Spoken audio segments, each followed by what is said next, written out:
I'm Dan Kurtz-Phelan, and this is the Foreign Affairs Interview.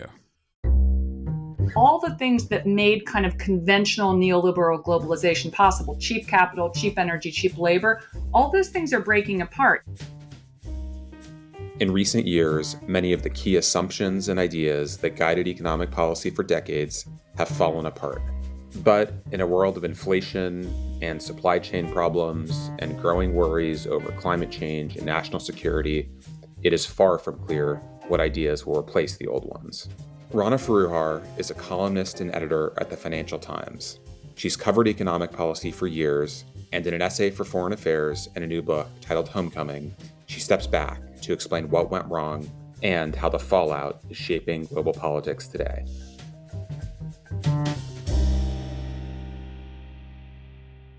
Rana, thanks for being here. It's great to have you. It's so good to see you. So your essay in our November-December issue, which is titled After Neoliberalism, and the book that it draws upon, which was called Homecoming and was out a couple months ago, they both contain a sweeping critique of decades of economic policymaking in the United States and the developed world more generally, but also a very specific analysis of the way in which place has figured into policymaking, or perhaps more precisely, the way that place is not figured into policymaking sufficiently. So I want to start by having you, I think, define the term that we've all heard a lot in the last few years. It's not typically invoked as a compliment these days, but I think it's kind of lost some of its substance and precision as it's been more widely used. It's the word in the title of your Foreign Affairs essay, neoliberalism. So just to start, what is it, or what was it? Is there anything that the popular discussion of it today mangles? It definitely is worth defining neoliberalism, because the fact is it's used in different ways depending on which side of the Atlantic you're on, depending on whether you're coming at this from a kind of a politics and statecraft angle or a purely economic angle. The way that I came at it, because my reporting in my book really started from an economic point of view, is to take essentially the IMF's own framing of neoliberalism. And they've written about this. And in fact, in recent years, they've begun kind of questioning it themselves. And that is that neoliberalism is the political philosophy, the economic philosophy that held that capital, goods, and labor were all going to travel freely across borders, and that it would be equally easy for them to do that. And that crucially, this kind of paradigm would result in all those things, capital, goods, and labor, ending up where it was most productive for them to be. Now, that is a very kind of neoclassical and neoliberal, frankly, economic way of looking at things, in that it assumes a lot about markets being incredibly efficient.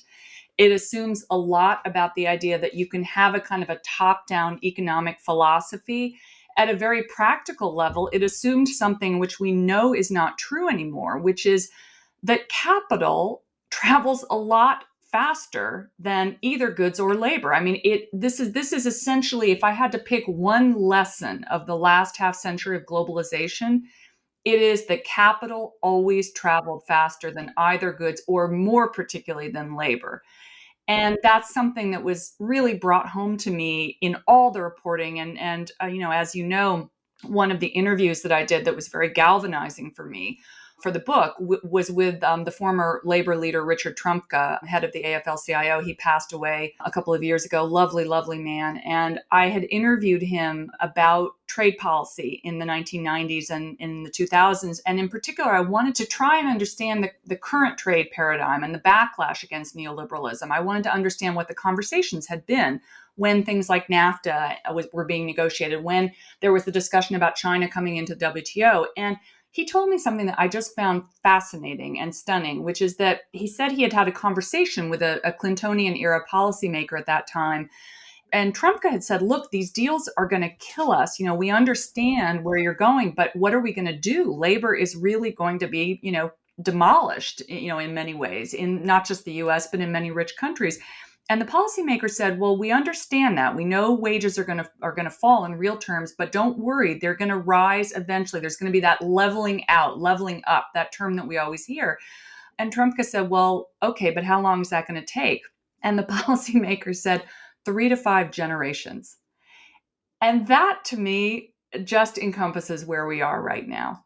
The idea that first of all, that we assume such precision in our economic models that, okay, let's put in all the numbers and here's the free trade input and here's the labor input and here's the productivity and oops, in 5 generations, we're going to be fine. Well, that kind of leaves out what's going to happen in the political economy between then and now, like Brexit, like Trump, like nationalism on the continent, like growing nationalism and autocracy in China. So I'll stop there, but that's basically the argument.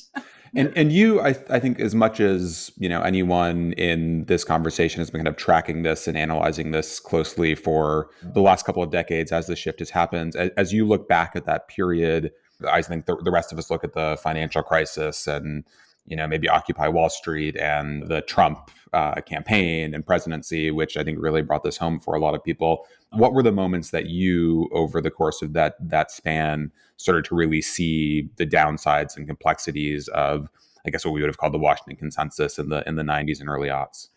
Well, it's interesting. I work for the world's largest business newspaper. I went to an Ivy League college. I hold 2 passports. I guess I'm part of the global elite at this stage, but I certainly didn't grow up that way. I grew up in the rural Midwest in a small farm town that actually voted 75% Trump. And my father was an immigrant from Turkey, an engineer who came and studied in the US. Eventually, he ran factories in the sort of auto components circle outside Detroit.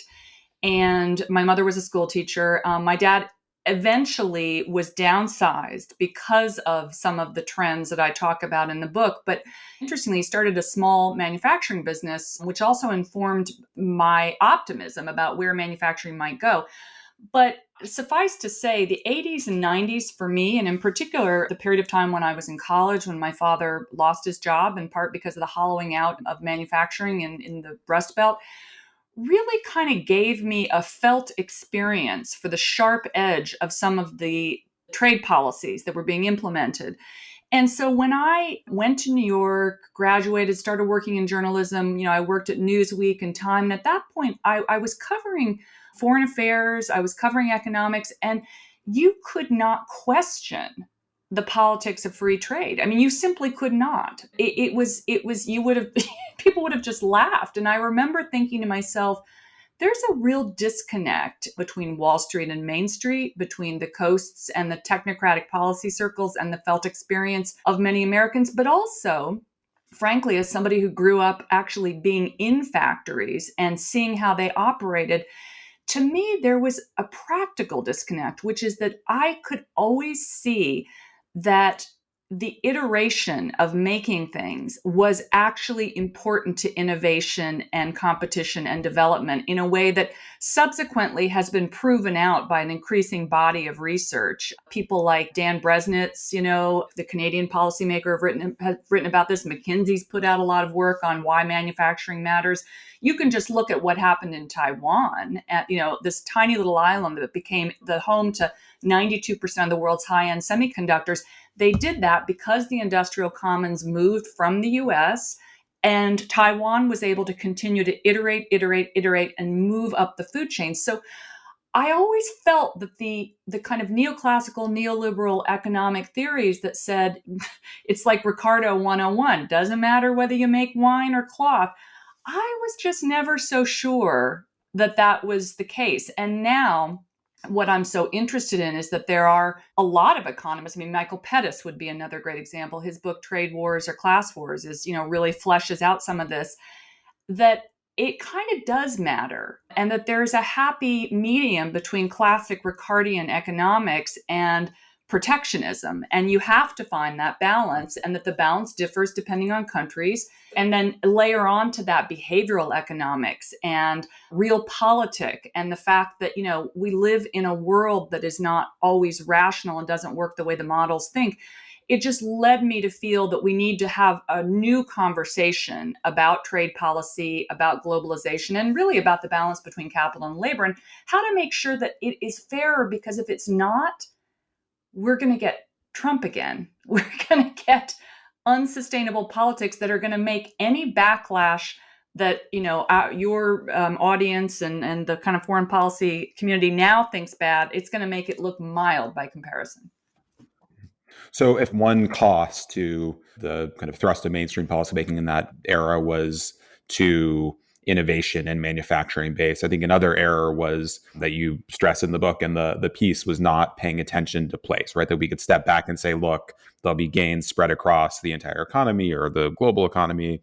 And if there are a few places that really suffer, then that's just kind of how it goes. You have a great line quoting you, neoliberal policies cause the global economy to become dangerously untethered from national politics, which I think accounts for some of the dynamics you were just getting at. Can you explain what you mean by that untethering and where you see the kind of examples of where this took place and the kinds of consequences we've seen?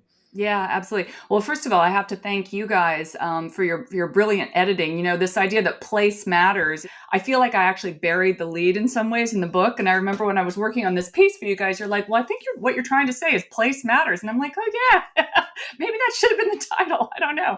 But look, I'm gonna share again a conversation that I had, which I think encapsulates the argument, and then maybe give you a few facts to back it up. As part of the book reporting, I was speaking to a senior aide to a very senior Democratic senator who shares my views about the need to move to a post-neoliberal world. And he was sharing with me a conversation, in Democratic policymaking circles, even just a few years ago, about how to create jobs. And he said that he was speaking to some leaders and they were saying, look, we just need to create jobs wherever we can, because what we've realized is it's just cheaper to put them in the big cities and in the coasts. And we're not going to worry about putting them in rural America or in swing states because, we'll make jobs and then people will move to them. And he was marveling, as I do, at the arrogance of that idea that home doesn't matter, that place doesn't matter, that community doesn't matter, when in fact, when you look at the places where jobs are really needed in these hollowed out swing states, in the places that were on the sharp end of globalization over the last 40, but certainly the last 20 years, they are in places where people are more reluctant, we know statistically now, to leave because family, community, those friendships, that's the only safety net they have. Because of course we live in a country where, unlike many European nations, we don't provide decent trade adjustment. We don't provide a lot of social safety nets. And so there's a lot of interesting academic work being done now. I would call out Gordon Hanson, Danny Roderick, who have a wonderful new project on reimagining capitalism at the Kennedy School. And they are doing a lot of work along with Darren Ajmaolu, looking at how place matters dramatically when you're thinking about job creation, because migration levels are really, really different. I mean, knowledge workers like you or I might, boom, move to London or San Francisco at the drop of a hat. Not so much that out of work factory worker or that home healthcare aide that you might want to upskill. I mean, these sorts of policy decisions require a lot more nuance than we have thought in the past. And so that's what I'm trying to get at here, to make people realize that in the places where you really need to create jobs, the dynamics are not what neoliberal economics would have led us to believe. If you were reading a foreign affairs piece about trade and the consequences of trade domestically 2 decades ago, there'd always be a kind of throwaway line about the need for trade adjustment assistance and some effort to address those workers who did lose their jobs in the process. That, I believe, has been a failure. Are there better examples of policies that have addressed those dislocations better? I mean, why has that been such a comprehensive failure? It wasn't like people missed this entirely 20 years ago, but there was just not real attention or focus on it, it seems. That's a great question, and it's a complicated question. I don't think there's a silver bullet answer, but certain things that come to mind. Point number one, there was never enough trade adjustment assistance. And then point number two is, kind of going back to the first question, capital was just always so favored by the system as it was constructed that I think you were never going to get really an equal outcome. Capital was always going to travel so much faster and so much farther because the nature of the multinational company was to fly 35,000 feet above the issues of the nation state, meaning labor and trade assistance and things like that. And you can actually see that it's sort of fascinating. The UN trade folks, the UNCTAD folks that put out those reports, had a really interesting one. I think it was 2 or 3 years ago, and it's in my book. I've definitely written about it. They broke down in a fascinating way sort of who took what share of the wealth pie over the last 2 decades. And what they found was it was essentially a handful of multinational companies and the Chinese state. You might have said Chinese workers, but of course, since wages are still have been artificially suppressed for all the reasons we know, it was the state. But that sense of big is benefiting, be it big companies or the big state in the case of China, whereas other entities, be they small and mid-sized businesses, be they labor, are simply not able to move as adroitly and agilely in the current system. That's definitely been a disadvantage. I think one thing that I'm optimistic about now that's happening is the labor movement itself is getting, I think, a little hipper and a little more savvy to some of these changes and then how they're going to be coming down the pike in different ways. So, I mean, one of the things I've been thinking a lot about in the last couple of years, we've all been enjoying work from home. You and I are having this conversation from presumably your home office, my home office, and that's all great. But a couple of years ago, I was at a conference of CEOs, and one of them said, I don't know. I think we're going to see a lot of white collar job outsourcing, because if you can do it in Tahoe, you can do it in Bangalore. And I thought, ooh, that's one of those quotes that just, and I was like a little worried about my own job, let alone if I'm, say a digital back office person that's a member of the Communication Workers of America. Will they now understand that? It's a really interesting tension that you refer to in the book and the piece. And I think it's kind of one of the interesting paradoxes of this age. We all kind of think of this as a time of rising inequality, but if you step back and look at the global population as a whole, not breaking it down by nation, it's actually a time when inequality has been falling quite dramatically. And the work that Branko Milanovic, the economist, has done, and which he's written about in Foreign Affairs, is one powerful demonstration of this. But it is this kind of interesting tension that you have inequality within nations rising quite a bit with huge political consequences, but then global inequality across the globe at its lowest probably in a couple of centuries. So, you've grappled with this in some of your writing about these issues, but how do you kind of make sense? We kind of understand why that's happened, and the Bangalore example kind of powerfully brings that home. But how do you make sense of this in policymaking? What's the right way for policymakers or any observer to try to kind of weigh this dual reality? And is there a way to kind of get the gains globally without taking the rise in inequality nationally? It's such a great question. First of all, just to kind of frame things, it's not surprising actually that wealth has grown at a global level, because when you take off barriers and you allow capital to travel, the upside of that is that you got a lot of development. So that's why you get billions of people being lifted out of poverty. And that's a great thing. And that's something that we should support. The problem is that the world is still governed. I mean, I don't know if it's a problem, but the reality is that the world is still governed at the level of the nation state. And so I remember I was actually at my friend Jillian Tett's house. She's an FT columnist as well, when the primaries in 2016 were going down. And we were at a dinner with a number of high-level Republican donors. And at this point, Trump had not been the nominee. And everybody thought, oh, he's a clown. There's no way he's going to get in. And we were watching the Indiana primary in the background. And I thought, he's going to win. I know he's going to win. And I said that, and everybody was laughing. And I said, what do you have to offer these people? These domestic voters. Do you have trickle down to offer them? That's not going to work. That's the problem, that if you have governance at the level of the nation state, you still have to make sure that the policies you're articulating globally are going to pay off for a national votership. Now, the question is how to link those two things. I think that you can link those things. And I think that some of the conversations we're having around values are a way to do that. I mean, I think there are plenty of people in some of the lesser developed OECD nations, but also in many emerging markets, that would say, yeah, we'd like to have some higher labor standards too. We would like to not be working in sweatshops and be, chased down and even killed if we're trying to unionize. I mean, I think that these things can actually be a way to build a coalition of values across borders. And I think that that's what the Biden administration is trying to do. I also think that there are a lot of, and we haven't really gotten into this, but I think that there are some massive technological disruptions coming down the pike that are actually going to change the entire paradigm of trade. And I try and get into some of these issues in my book, because setting aside even the political discussion we're having, I think we were going to be at an end to highly complex, globalized supply chains for all kinds of reasons. I think that the kind of cheap labor for cheap capital arbitrage has ended. Clearly, the cheap energy arbitrage has ended. So all the things that made kind of conventional neoliberal globalization possible, cheap capital, cheap energy, cheap labor, all those things are breaking apart. And meanwhile, you're starting to get new technologies that actually not only allow but encourage closer hubbing of production and consumption.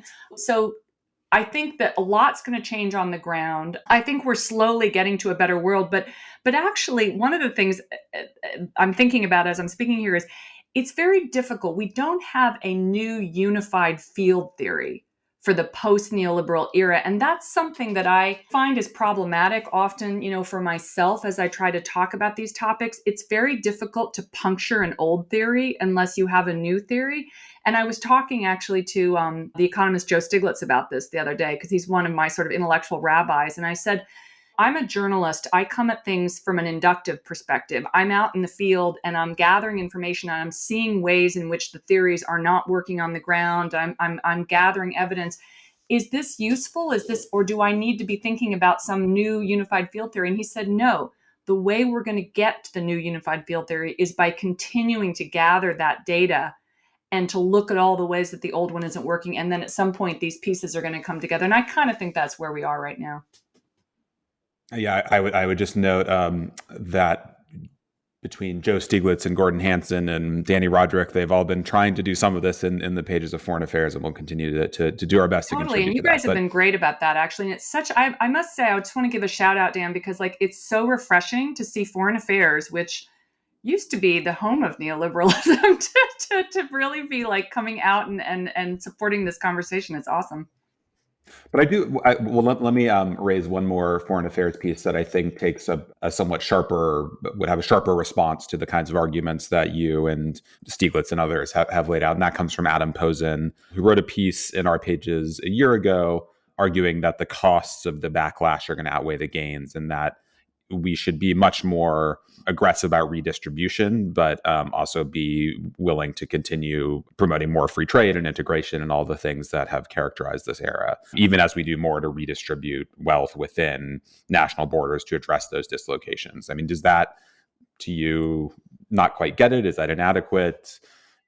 I guess what I would say, it's funny, we were talking earlier about how place matters, work matters. Work matters a lot. This is why I've never been a huge fan of UBI as any kind of a universal basic income, which is essentially just massive wealth redistribution. I've never thought that was a solution to any of this. And frankly, the people that put that forward tend to be really rich people on the coasts. I remember having a conversation once about this with some Silicon Valley titan, and he's like, I don't know what all these steel workers are worried about. They're going to be able to become poets or surfers now. I'm like, oh my God, have you been to the Midwest ever? And the answer is no for many of these people. I think work matters, and that's something Joe has written a lot about. You have to allow people to have meaning and to find meaning and productive place for their energies. And so I don't think redistribution gets us all the way there. I also think, by the way, that Adam, who, I respect, I do think he misses the point. And I think many economists are still missing the point about manufacturing mattering.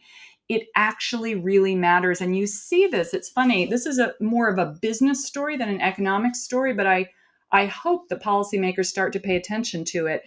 Some of the firms that are doing best now that we've seen a shakeout with, the end of quantitative easing, the bursting of the everything bubble, really we're at that point in the markets now where we were using monetary policy to kind of paper over a variety of weaknesses and ills. But now as the tide is kind of pulling back, you can see who's been swimming without their shorts, as Warren Buffett always says. And what we're seeing is that there is still a lot of strength in U.S. manufacturing, but it tends to be at the mid-market private level. So it's the companies that are more local, more community-oriented, working in almost in a more Germanic way, in a kind of a competition collaboration paradigm with local suppliers, where they're becoming highly efficient because they're iterating and they've conjoined services, manufacturing, data.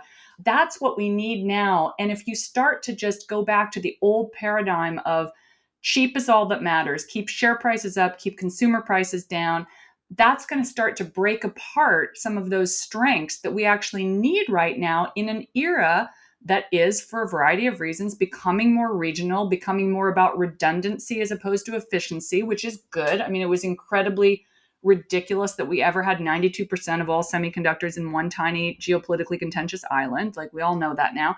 So I think that policymakers really need to start thinking about those real world practical paradigms that show us that trade and economic development doesn't always work exactly the way we thought it would. We'll be back after a short break. Public Affairs is a leading publisher of nonfiction books, and their authors, from Garry Kasparov to Shoshana Zuboff, have been at the heart of the national and global conversation. Now available in hardcover, The Avoidable War by Kevin Rudd demystifies the actions of Xi Jinping and provides concrete steps to avoiding the geopolitical disaster that war between the U.S. and China would bring. To learn more about The Avoidable War and other public affairs books, visit www.publicaffairsbooks.com.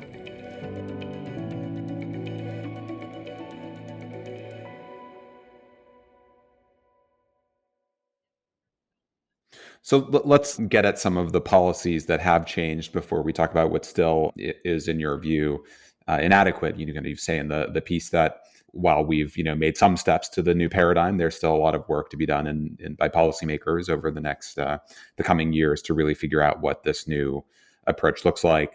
I think you can probably go back to certainly the Trump administration and maybe even back into the late Obama administration to start to see some of these changes. Certainly, it's been the dominant theme of Biden administration economic policy making. But what do you, as you kind of see the elements of a new policy paradigm coming into place, what to you are the kind of key elements and key policies that have started to at least put the foundations in place for this? Yeah. Great question. Well, look, just to go back, well, actually, I'm going to go back even beyond the Trump administration. I'm going to make a slightly different point first, but I think it'll set the context for what I'm about to say. We often think about decoupling, deglobalization, the post-neoliberal world as something that Trump brought upon us, right? That this was, he started these trade wars. He kind of broke the paradigm. But actually, if you look at Made in China 2025, which came out in 2015, that's essentially China saying, we're actually down with decoupling. We want to become a dual circulation economy. We want to produce and consume more locally, which, putting aside whatever you think of Xi's government or, just it makes sense because China is now rich enough to be not just the factory of the world, but also a huge consumer. And why wouldn't you want to have more regionalized supply chains? It's better for the environment. It's better for energy. It allows quicker innovation and time to market. So they were saying all of this. Then Trump comes in, and more particularly Bob Lighthizer comes in as USTR and says, you know what? I'm going to rip the scrim away from this willful blindness that China and the US are playing by the same rules. We have completely different political economies. There is not a happy way in which we can coexist within the current WTO framework. And I'm going to slap all these tariffs on China. And, like it or not, I think it was a bold move. And I think it was a necessary move to kind of break this, this kind of strange silence on the part of leaders and CEOs that have been complaining about the way the system has worked and the fact that China is a protected economy. It's got numerous strategic sectors that are ring-fenced in ways that are not compatible with WTO rules. U.S. companies, because of our shareholder capitalism paradigm, which is also part of the neoliberal construct, are essentially incentivized and in some ways legally bound to just create the next quarter of growth, which means stay in China, just try and protect as much IP as you can, don't complain, don't put your name to any WTO complaints or otherwise you'll be penalized and kicked out of the country. He kind of just pulled up the whole scrim on that and said, game over. All right, we're gonna have a new paradigm. And I think that was useful. Now, Biden came in and interestingly kept a lot of those policies, but I think one of the things he has layered onto it, which is crucial, and this was not at all part of the Trump administration's thinking, was trickle down is over. He did actually a great executive order in July of 2021 that I don't think has gotten nearly enough ink, where he came out and just said, look, the Milton Friedman era is over. We are going to be about more than share price.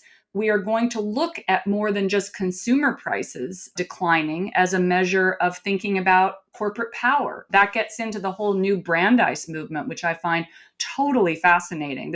I'm talking here about Lena Khan, the chair of the FTC, who's one of the legal thinkers, along with Tim Wu, who's a White House advisor, and Jonathan Cantor at DOJ, that are looking at the economy and saying, you know what, power exists. We live in the real world and power exists.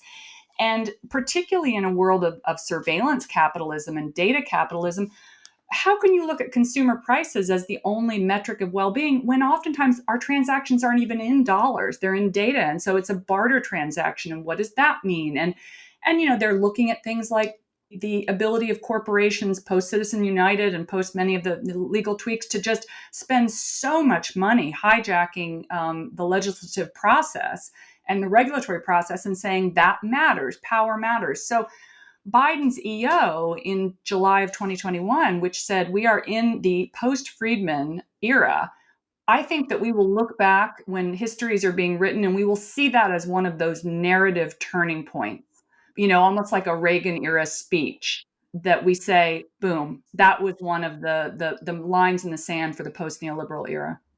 The point about China really starting the shift, I think, is a really powerful one that doesn't get a lot of attention in U.S. debates. We ran sorry to be referring to so many foreign affairs pieces here, but No. I thought back to a piece we ran earlier this month called "The New China Shock" by Margaret Pearson, Yes. Megreth Meyer, and Kelly Tsai, which I thought was a really smart piece, noting how what they call party state capitalism in China was incompatible with this new era, and it was I think again, a point that's just not appreciated as we trace these debates here. Well, I love that point. And I also think it cannot be said enough that we often, particularly American, foreign policy makers often still speak as though we're pulling all the levers. We're so not pulling all the levers. And that was actually one of the things reporting wise that I always felt when I would go to China over the last 20 years or so.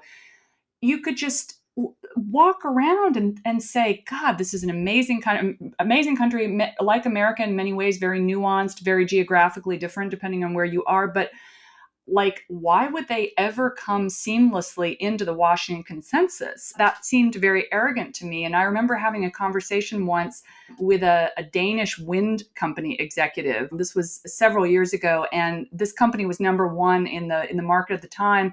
And I said, so how's business? How do you think things are going to be in the next 5 years? And he said, well, it's pretty good. I think we're going to do well. We'll probably be in the number 5 spot or the number 4 spot in 5 years. And I was like, wow, okay, A, that's very precise. How do you know that? And B, why is that good? You're falling from number 1 to number 4. And he said, well, that's what Beijing has told us. And it's like, right. That's right. So I'm glad at this point that we're starting to realize China has its own agenda. It has its own politics. We can like them or not, but they're working to a certain extent, although, we can argue about that too.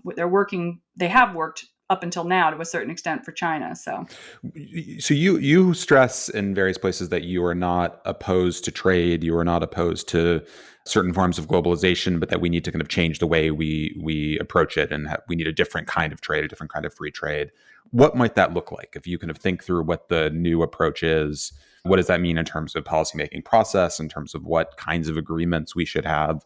What are we kind of staggering towards in this process? Well, I like the term staggering towards, because I think it is sort of like that. I really don't think that we're going to get there with a top-down approach, because I really believe that we're at a half century, even sort of a 70-year pivot point where the whole paradigm is shifting. There are incredible numbers of vectors in play, from technological changes to demographic changes to monetary policy and financial market changes to geopolitical changes. And so there is going to be a lot of stumbling. I think that rich countries are going to have to grapple with the fact that there actually hasn't been any wage inflation in real terms, since the early 1990s. I mean, you just look, the ILO put out a really great report looking at the conversation about wage inflation, which policymakers are so worried about, if you look at it in real terms, it's negative. It's like negative 3.2% in the US. It's overall, I think, negative 2%. Even in the lesser developed OECD nations, it's negative. It's like 0.8% or something downward. So that's a big deal. We're going to have to think about a lot more assistance for labor. We're going to have to think about definitely more equal playing field and terms for China, if there is going to be any new deals or any sort of involvement in the via the WTO. I suspect the WTO itself is going to start to be more tiered, because right now you've got, like over 130 countries, or around about 130 countries engaging with totally different political systems, and that's not sustainable to my mind. I think that's one of the big problems with the China shock, is that you had all this countries coming into the system, and then you had one that was very big, that had a very different political economy, and it just wasn't sustainable. The rules of the road were not the same, and we're going to have to acknowledge that and essentially tweak the way the system works. And I'm for that. I would like to see actually Biden come out, or Jake Sullivan come out with a stronger statement about how the U.S. intends to engage with the WTO, because the Europeans are still often citing the U.S., like with the Inflation Reduction Act, for example, doing things that are against WTO rules. Well, please, Germans, your auto tariffs are 3 times those of the U.S. Your cap subsidies, I could go on and on and on. But it's just clear that the current system is broken. And I think admitting that and having a narrative that, look, this isn't working the way we'd intended. How can we start to restructure it? That would be a good conversation to have.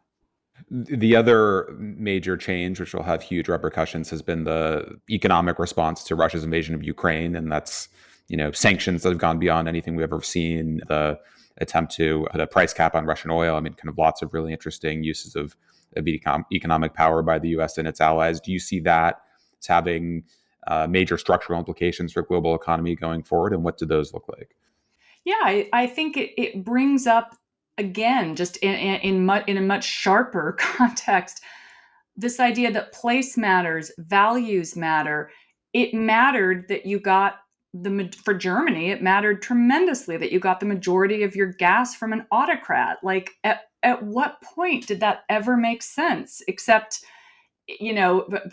for multinational companies and policymakers with various vested interests. It's interesting. The Deputy Prime Minister of Canada, Chrystia Freeland, former FT colleague, gave an interesting speech to this effect about a month or two ago, saying, look, values matter. We have to make sure that we are operating on an equal values playing field. And that means that, it's a problem to get your energy from an autocrat. It's a problem if your trade partners don't share your same values and don't operate by the same rules. And so I think we are stumbling our way towards a new system in which there's going to be a lot of new coalitions being built. And I suspect that there'll be some competition between the US and China around this. I mean, it was interesting. I was in Washington last week towards the middle of December, and a bunch of African presidents have been in town and were being courted by Biden, kind of in the wake of various conversations about Chinese subsidies and One Belt, One Road, and which way Africa was going to get pulled. And I think you're going to see a lot more of that. The US and China in particular competing to bring different nations within their orbit.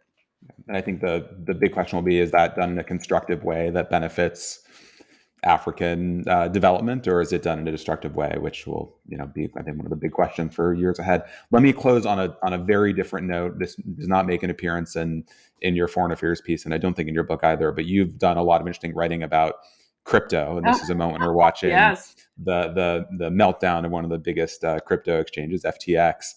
It seemed like almost a caricature of neoliberal dreams. Oh my God, yeah. Of separating markets and money from borders and governance.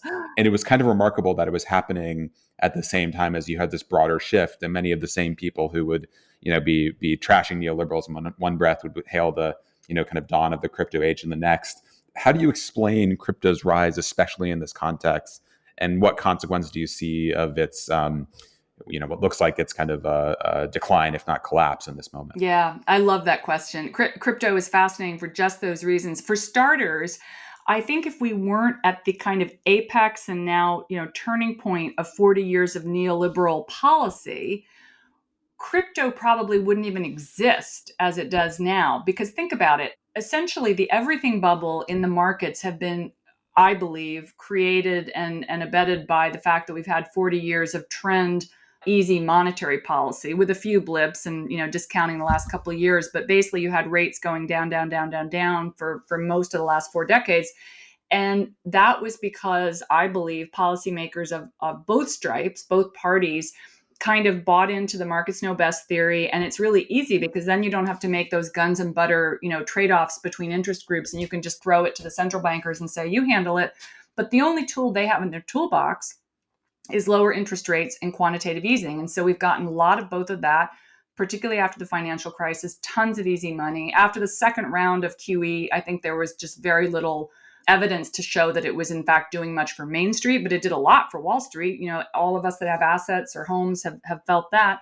And then after the pandemic, you got more of the same. You needed some of that fiscal stimulus, I think, to bail out Main Street. I wish, frankly, that in the wake of the financial crisis, central bankers had had the courage to raise rates higher so that we would have more room to lower them. But the result is that you get all this money chasing returns, right? Because there's so much money sloshing around the system. And this is classic bubble behavior. End of a long period of easy money, more and more speculative assets are cooked up. And then you get crypto, which is, as you say, all about the idea that money should, capital should not only float above the nation state, but we should have currencies that aren't even tethered to any central bank, and that they should somehow have value and you should trade in them. And this is the way the world is going to be. If you don't get it, you're kind of an idiot. It's that classic sort of, I heard so much of it in the financial crisis. You just don't understand, you don't get the way banks work, or, and now it's like, you don't get the way fintech works. I think the real tragedy, the thing that just, it upsets me so much, is that people of color, younger people, were more highly invested, at a retail level in some of these digital currencies, in part because they didn't believe in the existing system, and for good reason. It was just unfortunate that these con men were able to exploit that vulnerability. Just similar. I mean, it's Trump's great genius too. He's the classic con man. Take one truth. Hey, there's a bunch of people in the back room, and they're all trading amongst themselves, and you don't have access to that room, and tell people that, and they know it's part of that felt experience, and then build a welter of lies around it. They're both part and parcel of the same problematic neoliberal phenomenon. Rana, we'll end on that note, but thank you so much for doing this. Thank you for the great piece, and congratulations on your book. The title is Homecoming. We'll look forward to having you back in Foreign Affairs before too long. Thank you so much.